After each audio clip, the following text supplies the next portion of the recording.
Good morning all of you. तो let us read science class 6। तो आज हम लोग स्टार्ट करने वाले हैं 6 क्लास का। ये फिजिक्स है, ठीक है, फिजिक्स यानी भौतिकी। तो इसमें हम लोग पढ़ेंगे पेज नंबर 101 तक, क्योंकि इसको 2 वीडियो में बनाना पड़ेगा, क्योंकि ये और ज़्यादा समझाना पड़ेगा और ये थोड़ा टॉपिक लंबा है, इसलिए एक वीडियो में कवर नहीं हो पाएगा। तो हम इसको 2 वीडियो में कवर करेंगे। तो चलिए हम लोग यहाँ से देखते हैं। पहेली तथा बूझो, ये 2 भाई बहन हैं। पहेली तथा बूझो, ये 2 भाई बहन हैं। तो पहेली तथा बूझो की कक्षा में सभी बच्चों के बीच ग्रीष्म अवकाश में भ्रमण किए गए स्थानों के बारे में सामान्य चर्चा हो रही थी। एक बच्चा अपने पैतृक गांव यानी अपने पिता के गांव, पहले रेलगाड़ी, फिर बस और अंत में बैलगाड़ी का उपयोग करके गया था। ठीक है। तो एक विद्यार्थी ने वायुयान से यात्रा की थी। एक अन्य विद्यार्थी ने अवकाश के अनेक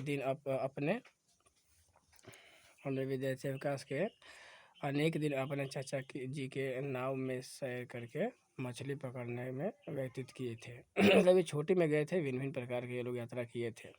कोई नाव से यात्रा किया, कोई बैलगाड़ी से यात्रा किया, कोई वायुयान से यानी कि एरोप्लेन से किसी ने यात्रा किया।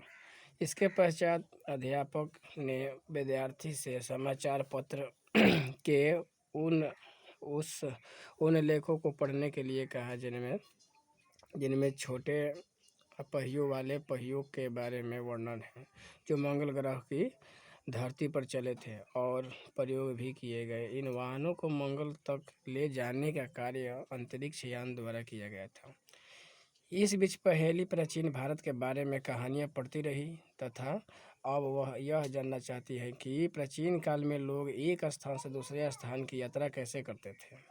क्योंकि ये तो अभी की यात्रा हो गया, अभी तो हम लोग ये बस, ये शिप और ये एरोप्लेन, ट्रेन, इससे हम लोग यात्रा करते हैं। लेकिन प्राचीन मतलब होता है कि जो बहुत बीते वर्ष, आज से 1000 साल पहले या 500 साल पहले वो लोग कैसे यात्रा करते थे एक स्थान से दूसरे स्थान जाने में। तो चलिए हम लोग यहाँ पर पढ़ते हैं 10.1 में यातायात की कहानी। यातायात की कहानी मतलब होता है कि यातायात मतलब एक स्थान से दूसरे स्थान जाने आने की जो साधन थी उसके बारे में हम जानेंगे, उससे क्या कहानी रही, कैसे कैसे विकसित हुआ और कैसे कैसे हम लोग ये यहाँ तक पहुँचे, एरोप्लेन और पानी जहाज यानी कि शिप तक पहुँचे हैं। तो प्राचीन काल में लोगों के पास यातायात के कोई साधन नहीं थे। वे पैदल चलते थे तथा अपने सामान अपने पीठ पर लाद कर ले जाते थे। बाद में मानव यातायात के लिए पशुओं का उपयोग करने लगा। प्राचीन काल में जल मार्गों में आने जाने के लिए नावों का उपयोग किया जाता था। आरंभ यानी शुरू में लकड़ी के गट्ठरों से इनमें खोखली गुहिका बनाई जा सके नावें बनाई जाती थी। जैसे कि बड़ा बड़ा सिल्ली हो जाता था ना, तो सिल्ली के अंदर ऐसे ऐसे खोखला कर देता था ताकि नाव टाइप का हो जाए, मतलब खाली कर देता था, उसी को खोखली गुहिका बोला जाता है। तो बनाई जा सके और नावें बनाई जाती थी इसी प्रकार के। इसके पश्चात लोगों ने लकड़ी के विभिन्न टुकड़ों को आपस में जोड़कर नाव की आकृति बनाना सीख लिया। वे नावें जल में रहने वाले जीवों की आकृति के सदृश थी। एक तो जिस तरह जल में रहते हैं ना मछलियों का जिस तरह शरीर होता है, मतलब आगे ऐसे ऐसे होता है आगे और पीछे मोटा होता है, उसी टाइप के उन्होंने भी उसको बनाने का प्रयास किया।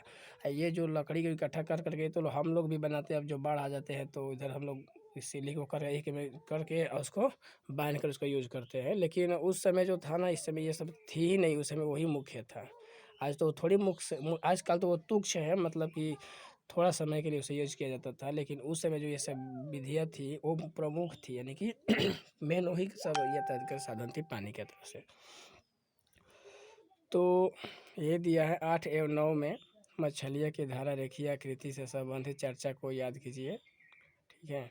तो जीव की आकृति का सदृश यानी कि अध्याय 8 एवं 9 में इसमें बताएगा संबंधित, जैसे कि 5 क्लास में दिया होगा, 5 क्लास में दिया था, उसी ऊपर है कि 5 क्लास के 8 और 9 अध्याय में मछलियों की तरह रेखीय आकृति के संबंध आप चर्चा कर सकते हैं। और जो चर्चा किया गया था उसे याद कर सकते हैं कि किस तरह मछली का बनावट होता है जिसके कारण वो पानी में तैरती है। उसी प्रकार नाव वगैरह को बनाया जाता है ताकि नाव भी पानी में आसानी से तैर सके। तो पहिए के आविष्कार ने यातायात की प्रणाली में अत्यंत महत्वपूर्ण परिवर्तन किए।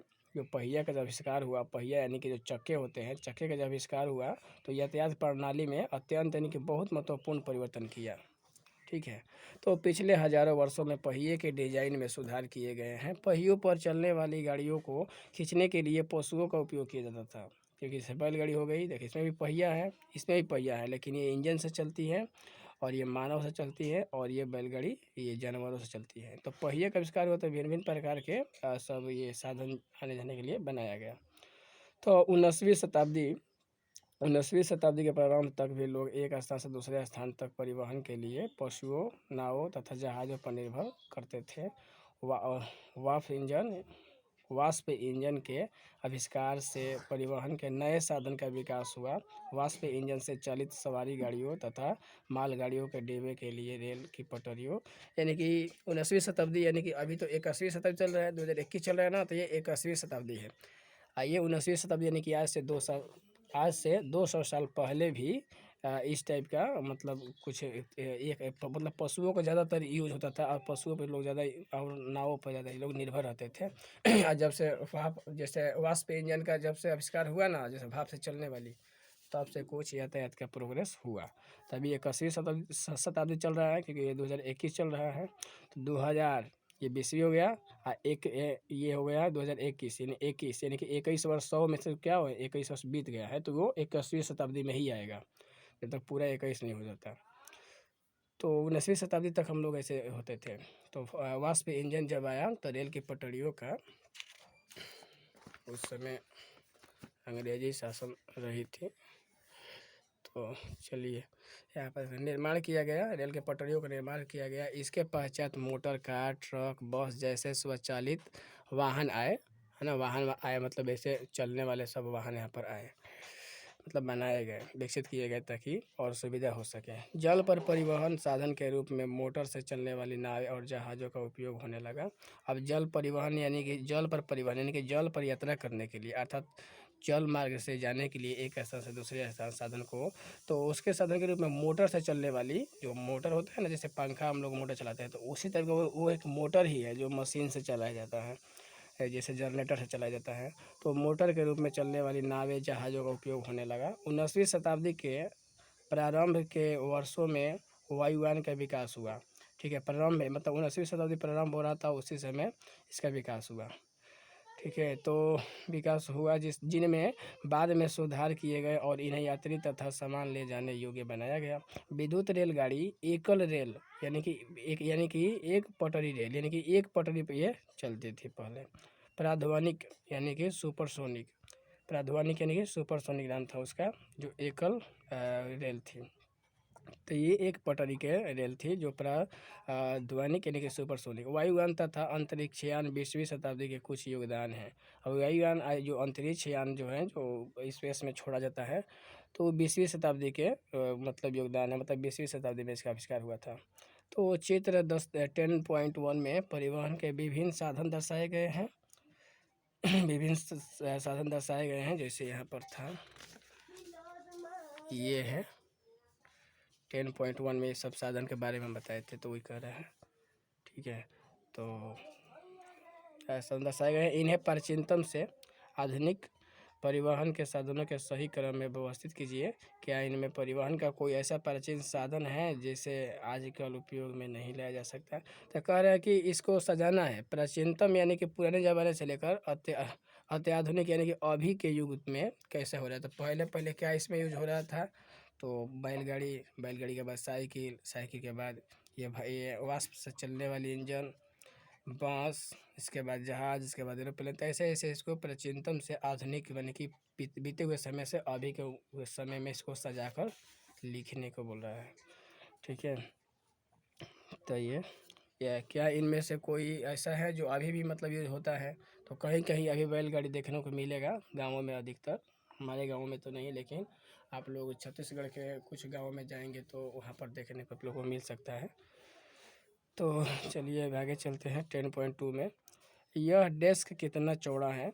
अब ये डेस्क की लंबाई के बारे में बताएंगे। लोग यह कैसे पता लगाते थे कि वे कितने दूर चले हैं? आप यह कैसे पता लगाएंगे कि आप अपने स्कूल तक की दूरी पैदल चलकर तय कर सकते हैं अथवा स्कूल पहुंचने के लिए आपको बस अथवा रिक्शे की आवश्यकता होगी? जब आपको कुछ खरीदना होता है तब क्या आपके लिए बाजार तक पैदल जाना संभव होता है? आप इन प्रश्नों के उत्तर कैसे जानेंगे? कोई स्थान कितना दूर है, यह प्रायः जानना महत्वपूर्ण होता है ताकि हम यह अनुमान लगा सकें कि वहां पहुंचने के लिए हम कैसे जाएंगे। पैदल चलकर, बस से, रेलगाड़ी से, पानी के जहाज से, वायुयान से अथवा कोई अंतरिक्ष यान लेना होगा। तो कभी कभी ऐसी वस्तुएं भी होती हैं जिनकी लंबाई अथवा चौड़ाई जानने की हमें आवश्यकता होती है। पहेली तथा बूझों की कक्षा के कमरे में बड़े बड़े डेस्क हैं जिन पर दो दो विद्यार्थी बैठे बैठे हैं। पहेली तथा बूझो एक डेस्क पर साथ साथ बैठते हैं, परंतु बहुधा बहुधा उसमें इस बात को लेकर झगड़ा होता रहता था। मतलब बहुत ज़्यादा जो है ना, उस बात को लेकर झगड़ा होता रहता था कि उसका दूसरा साथी डेस्क के अधिक भाग का उपयोग कर रहा है। अध्यापक के सुझाव पर उन्होंने डेस्क की लंबाई मापने का निश्चय किया। नहीं होता है कि जैसे कि एक बेंच पर दो लोग बैठे हैं तो बोलेंगे कि ये ज़्यादा जगह ले लिया है, हमको कम जगह मिला है, इसको ज़्यादा जगह मिला है, इसको कम मिला है। तो इसको लेकर झगड़ा होता था। तो अध्यापक ने एक सुझाव दिया उन सबको कि ऐसा करो कि डेस्क जो है, तुम लोगों का जो डेस्क है उसकी लंबाई मापो। ठीक है, तो लंबाई मापो और डेस्क के ठीक मध्य में एक चिन्ह लगा दो, ठीक आधा आधी, कि आप इधर, एक इधर रहेगा और एक इधर रहेगा। तो एक मध्य में चिन्ह बनाया तथा डेस्क को दो बराबर भागों में बांटने के लिए एक रेखा खींची। ये दोनों ही अपने मित्र के साथ गिल्ली डंडा खेलने के शौकीन हैं और बूझो तो सदैव ही अपने पास एक गिल्ली और एक डंडा रखता था। ठीक है, तो गिल्ली तथा डंडे से डेस्क की लंबाई मापना। तो गिल्ली, ये जो है छोटा सा देखिए हाथ में लिया है, गिल्ली डंडा यानी गोली डंडा हम लोग बोलते हैं। तो ये एक बार अपना गोली से माप रहा है जो लंबा बनाते हैं, और एक डंडे से मापता है डेस्क का लंबाई। तो यहाँ चित्र 10.2 में देखिए जिन्होंने गिल्ली और डंडे का उपयोग करके डेस्क की लंबाई मापने का प्रयास कैसे किया है। ठीक है, तो आप देख सकते हैं यहाँ पर दोनों को यहाँ से यहाँ तक डंडा, इसके बाद गोली, फिर इसके बाद डंडा, इसके बाद फिर गोली, ऐसे ऐसे माप कर रहा है। तो ये कोई उतना टफ नहीं है। ऐसा लगता है कि डेस्क की लंबाई दो डंडों की लंबाई तथा दो गिल्लियों की लंबाई के योग के बराबर है। डेस्क के मध्य में रेखा खींचने पर दो प्रश्न दिखाई देते हैं क्योंकि दोनों को आधा आधा डेस्क मिल गया है, जिसमें डेस्क का आधा भाग लंबाई में एक डंडे और एक गिल्ली की लंबाई के बराबर है। मतलब जिसको मिला है एक डंडा एक गिल्ली के बराबर, इसका मिला है भाग, और दूसरा भाग भी उसका भी उतना ही मिला है, एक डंडा और एक गिल्ली के बराबर। अब इसके पास गिल्ली डंडे का नया सेट है। अब देखिए वे गिल्ली डंडे के नए सेट का उपयोग करके डेस्क की लंबाई किस प्रकार मापते दिखाई देते हैं। अब यहाँ पर गिल्ली डंडे के किसी भी भिन्न सेट से डेस्क की लंबाई मापना। तो अब यहाँ पर देखेंगे कि अब उसको गिल्ली डंडा के अलावा वो कैसे मापता है चीज़ को लेकर। तो जैसे यहाँ पर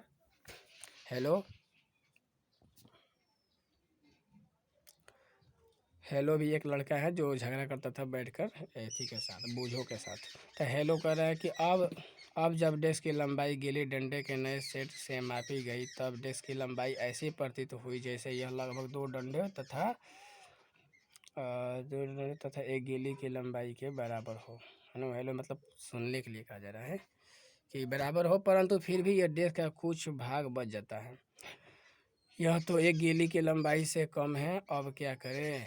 तो आप पहेली और बूझों को क्या सुझाव देंगे ताकि वे डेस्क की पूरी लंबाई माप ले? तो हम यही सुझाव देंगे कि पहले दोनों क्या करेंगे, दोनों डेस्क का एक एक एक एक धागे से यहाँ से यहाँ तक पूरा माप लेंगे, और मापने के बाद उसको डबल कर देंगे, इसके बाद आधा कर देंगे, आधा इसका हो जाएगा, जो बचा हुआ भाग उसका इधर हो जाएगा।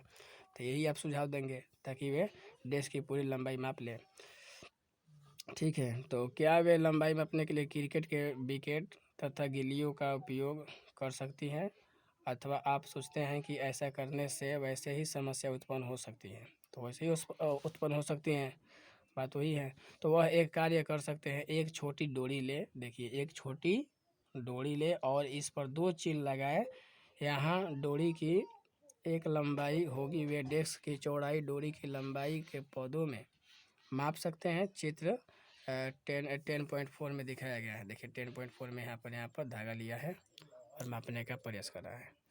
तो दिखाया गया है वे इस डोरी का उपयोग डोरी की लंबाई से कम दूरियों को मापने के किस प्रकार कर सकते हैं। वे डोरी को मोड़कर डोरी की लंबाई का आधा यानी कि 1/2, एक चौथाई 1/4 तथा 8वां भाग 1/8 कर सकते हैं। मतलब अपने जितना भाग में बांटना है उतना भाग में कर सकते हैं। वो और 1/2 का मतलब हुआ कि इसको 2 बराबर में भाग मतलब 2 बराबर भागों में बांटेंगे। 2 आदमी के लिए आधा आधी, और 4 आदमी के बीच में बांटना होगा तो 4 से डिवाइड कर देंगे तो 4 भाग में बांट सकते हैं ये इस धागे के माध्यम से। तो ये आसानी होती है धागे के माध्यम से मापने की। तो आप लोग ये समझ गए होंगे कि हम एक धागा ले लेंगे, यहाँ से तो माप लेंगे और उसको डबल कर देंगे और यहाँ पर चेन लगा देंगे धागे में।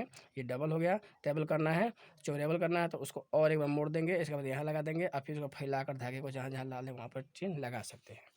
तो वही इसमें समझाने का प्रयास किया है। ठीक है, अर्थात लंबाई की डोरी की सहायता से माप सकते हैं। ठीक है, आप यह भी कह सकते हैं कि इन्हें अपने ज्यामिति बॉक्स के पैमाने का उपयोग करके अपनी समस्या हल करनी चाहिए। ज्यामिति मापन में जो होता है ना, स्केल से भी हम कर सकते हैं। हाँ, वास्तव में ऐसा किया जा सकता है। बुझो ने यह पढ़ा है कि जब ऐसे मानक पैमाने नहीं थे तब लोग दूरियों कैसे मापते थे, तथा वो स्वयं भी भिन्न भिन्न ढंगों से दूरियां मापन का प्रयास कर चुका है। ठीक है, नहीं होते हैं पहले के ज़माने में मीटर वगैरह नहीं था तो लोग ऐसे हाथ से मापेंगे, यहाँ से कभी कोई बीटा से मापता था, कोई ऐसे मापता था, ऐसे ऐसे। तो भिन्न भिन्न तरीके का पहले मापन नहीं थी तो लोग यूज करते थे। तो यहाँ पर जो दिखाया गया डोरी की लंबाई से डेस्क की लंबाई मापना। ठीक है, अब चलिए हम आगे देख लेते हैं। ऐसे अनेक अवसर आते हैं जब हमें लंबाई अथवा दूरी मापने की आवश्यकता होती है। दर्जी कपड़े की लंबाई यह जानने के लिए मापता है कि वह कपड़ा कुर्ता सीने की पर्याप्त है भी या नहीं, है ना।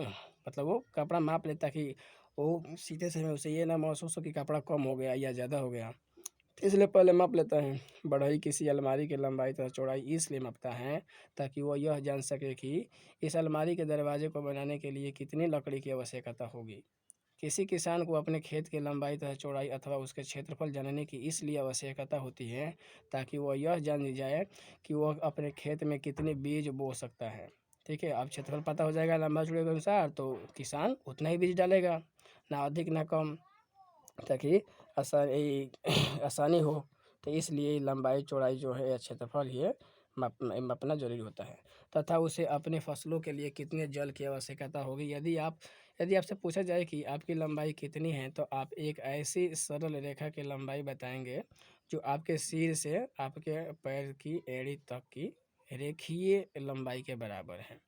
यह कमरा कितना लंबा है, यह डेस्क कितना लंबा है, दिल्ली लखनऊ से कितना दूर है, पृथ्वी से चंद्रमा कितनी दूर है।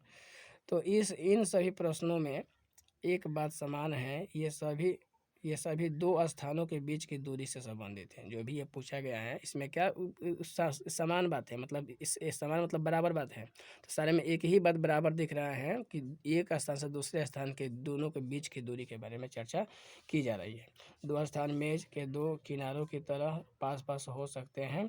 इसके विपरीत दो स्थान जम्मू और कन्याकुमारी की तरह एक दूसरे से बहुत दूर भी हो सकते हैं। जैसे कन्याकुमारी आ गया सबसे नीचे इंडिया के, जम्मू आ गए सबसे ऊपर इंडिया के। ये एक दूसरे से बहुत दूर हो सकते हैं। आइए अब हम कुछ मापन यह जानने के लिए करते हैं कि जब हम दूरियां अथवा लंबाइयाँ मापते हैं, ठीक है, तो हमें सही रूप में क्या करना आवश्यक होता है। दूरी और लंबाई मापने के लिए सही मापन में क्या आवश्यकता होता है, इसके लिए हम लोग क्रियाकलाप 1 के माध्यम से जानेंगे। तो कुछ मापन यहाँ पर दिया गया है, तो आप इस क्रियाकलाप में समूहों में एक एक कर लीजिए। ठीक है, समूहों में एक एक करके लीजिए। अपने पैर की लंबाई का एक मात्रक मानकर अपनी कक्षा में कमरों की लंबाई तथा चौड़ाई मापिए। इन्हें मापते समय यह संभव है कि आपको यह पता चले कि कुछ भाग मापने से बच गया है तथा यह भाग आपके पैर की लंबाई से छोटा है। पहले ही की भांति अपने पैर के भाग की लंबाई मापने के लिए किसी डोरी का उपयोग कीजिए और अपने प्रेक्षणों को सारणी 10.1 में लिखिए जिस तरह यह है। ठीक है, सारणी 1.1 में कक्षा की लंबाई और चौड़ाई मापना। तो विद्यार्थी का नाम यहाँ लिखेंगे और कक्षा के कमरे के मतलब उसके पैर द्वारा मापे गए कमरे की लंबाई और चौड़ाई यहाँ पर भरकर लिखेंगे। इसी तरह बारी बारी सारणी को लंबा कर सकते हैं। क्रियाकलाप 2 में दिया है समूहों में कार्य कीजिए। आप में प्रत्येक अपने अब अपने बालिशत को मात्रक मानकर अपनी कक्षा में कमरे में रखी मेज अथवा डेस्क की चौड़ाई माप सकते हैं। तो वही अपना अपना मापक मानकर आप माप सकते हैं। जैसे 10.5 में दिखाया गया है कि मेज की चौड़ाई को बालिशत से मापना। बालिशत मतलब यहाँ पर बीता से लिया गया है। हम लोग बीता बोलते हैं ना, 1 बीता फिर 2 बीता, तो यहाँ पर लिया गया है बालिशत मतलब बीता से मापिए। तो मापन के लिए यहाँ भी आप यह पाते हैं कि आपको अपनी एक बालिशत के बराबर लंबी डोरी तथा इस डोरी की लंबाई के अंश भागों की आवश्यकता होती है। अपने प्रेक्षणों को सारणी 10.2 में लिखिए। हम देखते हैं कि मापन का अर्थ किसी अज्ञात राशि की उस प्रकार की कुछ ज्ञात राशि से तुलना करना है। ठीक है, तो इस ज्ञात निश्चित राशि को मानक कहते हैं। ठीक है, किसी माप के परिणाम किसी माप के परिणाम को 2 भागों में व्यक्त किया जा सकता है। एक भाग संख्या है और दूसरा भाग ली गई माप का मात्रक है। जैसे माप लिया तो 4 आया, तो 4 किस में आया, तो मीटर में आया, किस में एक फीट में आया, तो ये आपका ये हो जाएगा। जो ये 4 फीट है तो वो हो जाएगा संख्या, और ये जो लंबाई में है यानी कि मीटर में है या फीट में है, ये आपका हो जाएगा मात्रक। तो 2 होते हैं। ठीक है, तो अब यहाँ पर देखते हैं सारणी 10.2 में मेज की चौड़ाई मापना। तो मेज की चौड़ाई किसने मापी वहाँ पर लिखेंगे। बलिशत की संख्या मतलब कि किसने मापी उसका नाम, और बलिशत मतलब कि बीता की संख्या मतलब कितना बीता वो मेज की चौड़ाई है, उस टाइप यहाँ पर लिखेंगे जो भी मापेंगे। तो उदाहरण के लिए क्रियाकलाप 1 में यदि कक्षा के कमरे की लंबाई आपके 12 पैर की लंबाई के बराबर हैं तो 12 एक संख्या है तथा पैर की लंबाई एक मात्रक है। ठीक है, तो इतना रखिएगा याद, जिसे मापन के लिए चुना गया है। अब सारणी 10.1 तथा 10.2 में अंकित सभी मापों को अध्ययन कीजिए। क्या प्रत्येक पैर द्वारा मापी गई कमरे की लंबाई के ये सभी माप बराबर हैं? क्या सभी के द्वारा अपनी अपनी बलिशतों से मापी गई मेज की चौड़ाई की माप बराबर है? शायद ये परिणाम भिन्न भिन्न हो सकते हैं, क्योंकि आपकी बालिशत यानी कि बीता की लंबाई में आपके मित्रों के बालिशतों यानी कि बीतों से भिन्न हो सकती है। इसी प्रकार सभी विद्यार्थियों के पैर की लंबाई में भी कुछ अंतर हो सकता है। इसलिए जब आप अपने बालिशतों या पैरों की लंबाई को मात्रक की भांति उपयोग करके किए गए माप को किन्हीं अन्य व्यक्तियों को बताते हैं तो वह यह नहीं समझ पाते हैं कि लंबाई वास्तव में कितनी है, क्योंकि वास्तविक लंबाई जानने के लिए बालिशत अथवा पैर की लंबाई जानना आवश्यक है। अतः हम देखते हैं कि हमें मापन के कुछ ऐसे मात्रकों की आवश्यकता है जो सभी वस्तुओं के लिए समान हो। ठीक है, तो मापन के मानक मात्रक को जानेंगे। ठीक है, यानी स्टैंडर्ड यूनिट।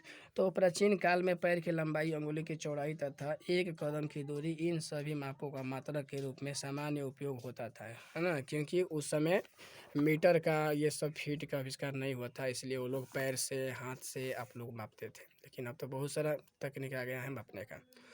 तो यहाँ पर हड़प्पा सभ्यता के लोगों ने अवश्य ही लंबाई के बहुत अच्छे मापन का उपयोग किया होगा, क्योंकि यह खुदाई में प्राप्त परिशुद्ध ज्यामितीय संरचनाओं को देखने से प्रमाणित होता है। ठीक है, हड़प्पा सभ्यता का ये खोज हुआ था, तो उसमें जो खुदाई हुआ है ना, तो उसमें बहुत सारे परिशुद्ध ज्यामितीय रचनाओं का प्रमाण मिला है जिससे वो लोग मापते थे। तो केहूनी से अंगुली के छोर तक की लंबाई जिसे हाथ कहते हैं, मतलब केहूनी यहाँ से केहूनी से लेकर इस अंगुली के छोर तक मतलब यहाँ तक वो लोग मापते थे, इसी को हाथ कहते हैं, 1 हाथ 2 हाथ। तो ठीक है, लंबाई के मात्रक के रूप में प्राचीन मिस्र में उपयोग किया जाता था। ठीक है, मिस्र एक देश है जहाँ पर बहुत बड़े बड़े पिरामिड बने हुए हैं, इसका राजधानी काहिरा है। तो ये जो है लंबाई के मात्रक के रूप में प्राचीन मिस्र में उपयोग किया जाता था, जिसे संसार के अन्य भागों में भी मान्यता प्राप्त थी। ठीक है, आजकल तो पेरिस में बनाया गया है 1965 के आसपास में। तो संसार के विभिन्न भागों में लोग लंबाई के मात्रक के रूप में फुट का उपयोग करते थे। अलग अलग क्षेत्रों में फुट की लंबाई थोड़ी भिन्न थी। लोग 1 गज कपड़ा फैली बाँह के सिरे से अपने टोडी तक मापते थे। रोमवासी अपने पग अथवा कदमों से लंबाई मापते थे। पग यानी जो पगड़ी होता था, वो अपने कदमों से लंबाई मापते थे कि हम 1 कदम चलेंगे इतना लंबाई का 1 मीटर होगा या 1 फीट होगा। वो लोग उस समय मानना था, क्योंकि उस समय ये सब आविष्कार नहीं हुआ था इसलिए। तो प्राचीन भारत में छोटी लंबाइयों को मापने के लिए अंगुली अथवा मुट्ठी का उपयोग किया जाता था। आज भी भारत के कई शहरों में हम पुष्प विक्रेताओं को पुष्पहारों को बेचते समय अपनी भुजाओं का उपयोग लंबाई के मात्रक के रूप में करते हुए देखे होंगे कि ये 2 हाथ का फूल है, ये 3 हाथ का माला है, ऐसे ऐसे वो लोग करते थे। तो सुविधा अनुसार शरीर के ऐसे बहुत से भाग का मात्रक के रूप में उपयोग होता आ रहा है। तथापि प्रत्येक व्यक्ति के शरीर की अमापों में थोड़ी भिन्नता हो सकती है। मतलब किसी का हाथ बड़ा है तो बड़ा हो सकता है, किसी का हाथ छोटा है तो छोटा हो सकता है, लंबाई उसका शायद इसी कारण भी मापन में उलझने आई होगी। तब ये तो मतलब अब असली बात है कि ये सब उलझन आएगी ही। अब बड़ा का मतलब मान लो आदमी बड़ा है तो कहेगा मेरे हाथ से दीजिए, तो बड़ा चला जाएगा, ज़्यादा चला जाएगा, तो इसलिए उलझन आई होगी। तो मापन में उलझन आई होगी। वर्ष 1790 में फ्रांसीसियो ने मापन की एक मानक प्रणाली की रचना की जिसे मीटर पद्धति कहते हैं। तो देखो, ये फ्रांसीसी जो फ्रांस के थे उन 1790, आज से 300 साल पहले, ठीक है, 1790 में फ्रांसीसियो ने मापन की एक मानक प्रणाली की रचना की जिसे मीटर पद्धति कहते हैं, यानी मीटर सिस्टम। तो एक समानता के लिए समस्त संसार के वैज्ञानिकों ने मापन के मात्रकों के एक सेट को स्वीकार कर लिया है। आजकल जिसे मात्रक प्रणाली का उपयोग हो रहा है, जिस मापन यंत्र का प्रयोग हो रहा है, उसे अंतर्राष्ट्रीय मानक प्रणाली यानी एएसआई मात्रक कहते हैं। ठीक है, अंतर्राष्ट्रीय मानक प्रणाली मतलब होता है इंटरनेशनल यूनिट सिस्टम। ठीक है, इंटरनेशनल यूनिट सिस्टम, एएसआई का फुल फॉर्म होता है सिस्टम इंटरनेशनल, यानी कि अंतर्राष्ट्रीय पद्धति। अंतर्राष्ट्रीय पद्धति मतलब ये होता है कि जब मीटर मान लिया गया है तो पूरा देश में मीटर ही माना जाएगा अंतर्राष्ट्रीय स्तर पर, तो उसी को एएसआई मात्रक बोलते हैं। तो हर चीज़ का एएसआई मात्रक अलग होता है। जैसे जैसे तीव्रता मापना है प्रकाश का तो उसका केंडला हो जाएगा, ऐसे ऊर्जा मापना है तो उसका जूल हो जाएगा एएसआई मात्रक, लंबाई का मात्रक मीटर हो जाएगा, ऐसे ही मतलब किलोग्राम का भी सब होता है, केजी हो जाता है। तो इस तरह ये ऐसे ही मात्रक अलग अलग होता है। तो लंबाई का ऐसे ही मात्रक मीटर है। चित्र 10.6 में मीटर पैमाना दिखाया गया है, तो आप लोगों को दिखाया जाएगा पीछे 10.6 इधर गया नहीं, इधर पेज का दिखाया जाएगा आपको मीटर का पैमाना। ऐसे मीटर तो सब लोग देखे होंगे मीटर कैसा होता है। इसमें आपके ज्यामिति बॉक्स का ज्यामिति बॉक्स 15 सेंटीमीटर पैमाना भी दिखाया गया है। तो ज्यामिति बॉक्स देखेंगे स्केल जो 15 सेंटीमीटर का होता है। तो प्रत्येक मीटर एम यानी कि इस तरह एम को 100 बराबर भागों में विभाजित किया जाता है। इन्हें सेंटीमीटर कहते हैं, यानी कि 100 सेंटीमीटर बराबर 1 मीटर होता है।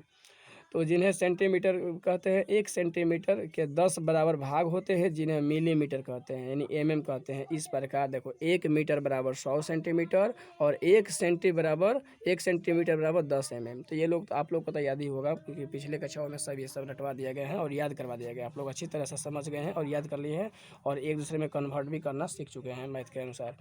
तो लंबी दूरियों के मापन के लिए मीटर एक सुविधाजनक मात्रक नहीं है। इसके लिए हम एक बड़े मात्रक को परिभाषित करते हैं, इसे किलोमीटर कहते हैं। ठीक है, और 1 किलोमीटर में 1000 मीटर होता है। ठीक है, तो अब हम अपने सभी मापन क्रियाकलापों को मानक पैमाने का उपयोग करके दोहरा सकते हैं तथा लंबाइयों को ऐसे ही मात्रक में माप सकते हैं। ऐसा करने के लिए पहले हमें दूरियों तथा लंबाइयाँ मापने का सही ढंग जानना आवश्यक है, जैसे लंबाई अर्थात परिशुद्ध मापक।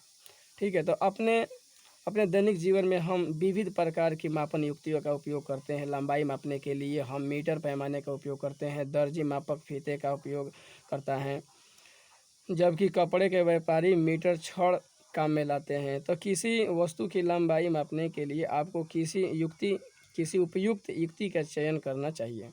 उदाहरण के लिए किसी वृक्ष का घेरा अथवा अपने सीने यानी वक्ष की माप के लिए आप मीटर के पैमाने का उपयोग नहीं कर सकते हैं। ऐसी माप के लिए मापक फीता अधिक सुविधाजनक होता है, क्योंकि मान लो पेड़ के हम उसको इतनी मोटाई मापेंगे तो ऐसे मतलब गोल होना चाहिए था, छड़ वाला लेंगे तो कैसे मापेंगे, फीता रहेगा तो क्या वैसे मुड़ जाएगा।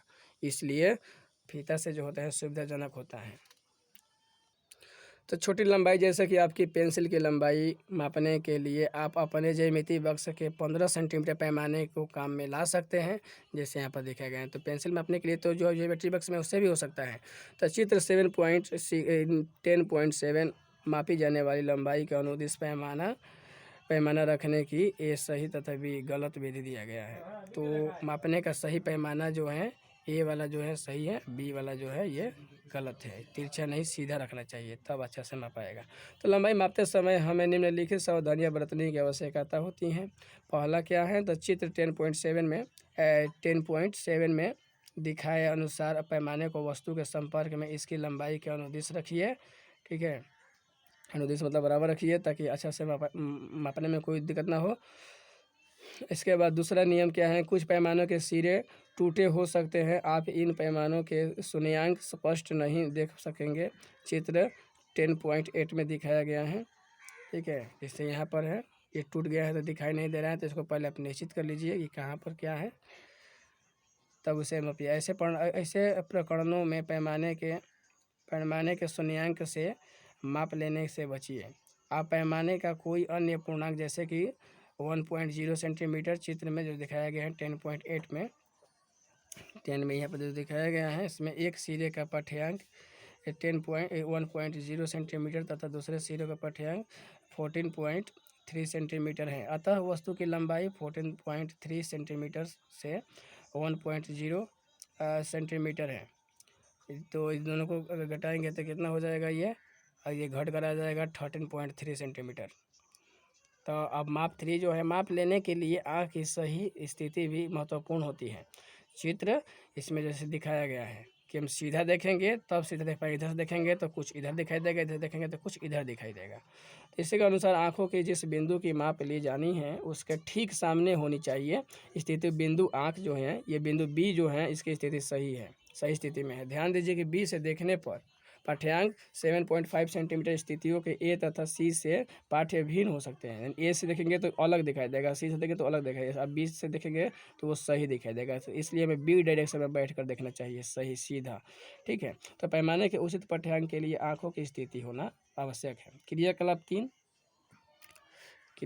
3 अपने सहपाठी की ऊंचाई पहले बालिशतों और फिर मीटर पैमाने का उपयोग करके मापिए।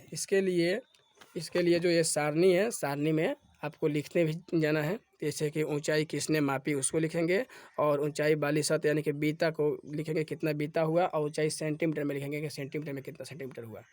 तो इस तरह आप लोग लिख सकते हैं। कौन मापा है उसको भी देखेंगे, ताकि वो माप रहा है तो वो कहाँ देख रहा है, इससे भी कुछ फर्क पड़ेगा। तो अपने सहपाठी की दीवार के साथ पीठ रखकर खड़ा होने के लिए कहिए। उसके सिर से ठीक ऊपर दीवार पर एक चिन्ह अंकित कीजिए। अब फर्श से दीवार पर बने इस चिन्ह तक की दूरी पहले अपने बालिशत यानी कि बीते और फिर मीटर पैमाने से मापिए। अन्य सभी विद्यार्थियों से इस लंबाई को इसी प्रकार मापने के लिए कहिए। सही प्रेक्षण सारणी 10.3 में इसमें लिखिए। ठीक है, पहले मीटर से लिख देंगे और सब बीते से मापा लिख देंगे। सही विभिन्न विद्यार्थियों के द्वारा प्राप्त परिणामों का ध्यान से अध्ययन कीजिए। कॉलम 2 में परिणाम एक दूसरे से भिन्न हो सकते हैं क्योंकि विद्यार्थियों के बालिशत यानी बीता की लंबाई एक दूसरे से भिन्न हो सकती हैं। अब कॉलम 3 के परिणामों को देखिए, जिसमें सभी मानक पैमाने द्वारा ली गई हैं। ये परिणाम एक दूसरे के बहुत समीप हो सकती हैं, परंतु क्या ये एक दूसरे के ठीक बराबर है? यदि नहीं तो आपके विचार से यह अंतर क्यों है? तो आखिर सभी एक ही पैमाने का उपयोग कर रहे हैं, भिन्न भिन्न बालिशतों का उपयोग तो कर नहीं रहे हैं। यह अंतर प्रेक्षण लेने में होने वाली छोटी त्रुटियों के कारण हो सकती हैं। मापन की इस त्रुटियों को जानने और व्यवहार में लाने के महत्व के बारे में उच्च कक्षाओं में सीखेंगे। ठीक है, तो चलिए अब यहाँ पर देखते हैं 10.6 किसी वक्र रेखा की लंबाई मापना। वक्र मतलब होता है ऐसे ऐसे घुमा हुआ। तो हम किसी वक्र रेखा की लंबाई सीधे ही मीटर पैमाने का उपयोग करके नहीं माप सकते हैं, क्योंकि वो घुमावदार होता है रेखा। तो वक्र रेखा की लंबाई मापने के लिए हम धागे का उपयोग कर सकते हैं। ठीक है, वक्र रेखा ए बी, जैसे मान लो ए बी दिया है चित्र 10.10 में, की लंबाई मापने के लिए किसी धागे का उपयोग कीजिए। ठीक है, अब धागे के एक सिरे की गांठ बांधिए और इस गांठ को बिंदु ए पर रखिए। बिंदु ए पर रखेंगे और रखिए। अब धागे को अपनी अंगुली तथा अंगूठे के द्वारा तना हुआ रखकर इसके छोटे भाग को रेखा के अनुदिश रखिए। इस बिंदु पर अपने एक हाथ से धागे को थामिए, अपने दूसरे हाथों से धागे की ओर थोड़ी भाग को दोहराते हुए वक्र रेखा के बिंदु बी तक पहुँचिए। धागे का जो भाग बिंदु बी पर है वह एक चिन्ह अंकित कीजिए। अब इस धागे को मीटर पैमाने के अनुदिश फैलाइए। धागे के आरंभ में बांधी गई गांठ तथा इस पर बने अंतिम चिन्ह के बीच की लंबाई मापिए। यह माप आपका वक्र रेखा ए बी की लंबाई होगा। इसे हम लोग भी मापते हैं, जैसे नहीं तो घुमावदार होता है। पहले इसे पूरा कर लेते हैं। हमने देखा कि यह सुनिश्चित करने के लिए हम दूरियों तथा लंबाई की अर्थात माप ले रहे हैं। हमें बहुत सी सावधानियां बरतनी पड़ती हैं। माप के लिए कुछ मानक युक्तियों तथा मापन प्रणालियों को व्यक्त करने के लिए हम कुछ मानक मात्रकों का आवश्यकता होती है। जैसे मान लो ऐसे पूरा घुमावदार है, टेढ़ा मेढ़ा है, तो धागा ले लेंगे, धागा लेकर गांठ बांध देंगे और यहाँ जैसे जैसे वैसे वैसे उस धागे को मुड़ते जाएंगे, फिर रुकते जाएंगे, फिर मुड़ते जाएंगे, फिर रुकते जाएंगे, ऐसे करके आप फिर ये धागा को उठा लेंगे। उठाने के बाद ऐसे रहेगा, इसको फैलाएंगे तो थोड़ा बड़ा हो जाएगा। अब बड़ा होने के बाद अब स्केल जो होता है यानी फीता होता है मीटर वाला, उससे माप कर देख लेंगे। उसके बराबर आएगा। अनुदिश मतलब होता है उसका समय पे रख देंगे सामने और देख लेंगे कितना इसका लंबाई है। तो इस टाइप का उसको माप कर हम इस वक्र रेखा की लंबाई निकाल सकते हैं। तो ये यहाँ से अब तक वही समझाने का प्रयास किया है। तो ये वीडियो काफ़ी लंबी हो गई है। तो अब ये जो है दूसरा वीडियो में हम अब यहाँ से जो है वो दूसरे वीडियो में हम कवर करेंगे। तो ठीक है, मिलते हैं अगले वीडियो में। तब तक के लिए जय हिंद।